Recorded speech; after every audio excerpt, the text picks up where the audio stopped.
நான் உங்க புனிதா.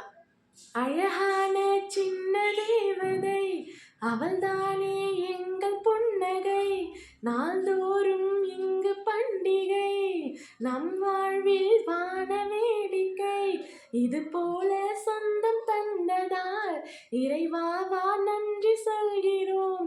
உனக்கேதும் சோகம் தோன்றினால் இங்கே வா இன்பம் தருகிறோம்.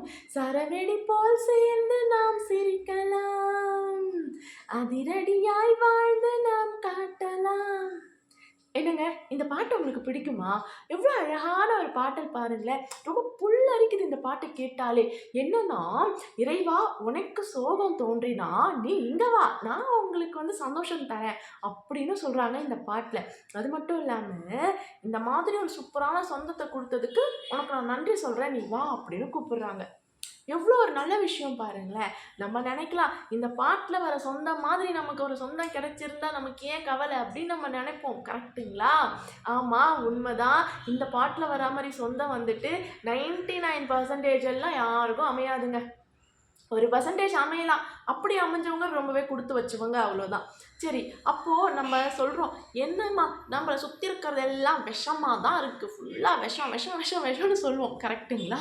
அப்படி தான் இருக்கும். என்னன்னா, நம்ம இந்த சூழ்நிலைக்குள்ளே விழுந்துட்டோமா, இந்த சூழ்நிலையிலேருந்து நம்ம வெளியே குதிக்கவும் முடியாது.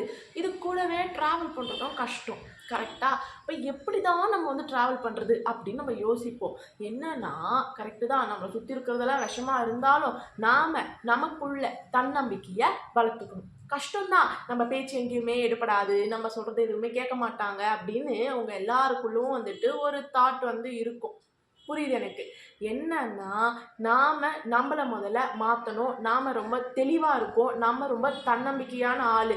நடக்கிறது நடக்கட்டும், நடந்ததை யாராலையும் மாற்ற முடியாது, நடக்க போகிறதையும் விதிப்படி நடக்கும், முடிஞ்சால் மாற்றலாம். அந்த நம்பிக்கையில் இருங்க. நீங்கள் உங்களோட தன்னம்பிக்கை மட்டும் இழந்துடாதீங்க. எல்லாமே ஒரு நாள் மாறும் அப்படின்ற நம்பிக்கையில் மட்டும்தான் நம்ம ட்ராவல் பண்ண முடியும். அதுக்கு என்ன பண்ணணும் அப்படின்னு பார்த்தீங்கன்னா, நீங்கள் உங்களோட திறமையை வெளிப்படுத்துங்க. உங்ககிட்ட ஏதாச்சும் ஒரு திறமை இருக்கும், அதை கண்டிப்பாக வெளிப்படுத்துங்க. அதை நீங்கள் வெளிப்படுத்தி ஒருவேளை அதன் மூலமாக உங்களுக்கு ஏதாச்சும் ஒரு நல்ல பேரோ நல்ல ஒரு சூழ்நிலையோ உருவாகலாம். அப்படி உருவாகுச்சுன்னா உங்களுக்கு அங்கே மதிப்பு கிடைக்கும். உங்களோட கருத்துக்கும் உங்களோட பேச்சுக்கும் உங்களோட எண்ணங்களுக்கும் மதிப்பு கொடுக்கணும். அதை கொடுக்குற மாதிரி நாம் நடந்துக்கணும். நம்மளை நடக்க விட மாட்டாங்க. அங்கே ஒரு கேப் ஒன்று வரும்.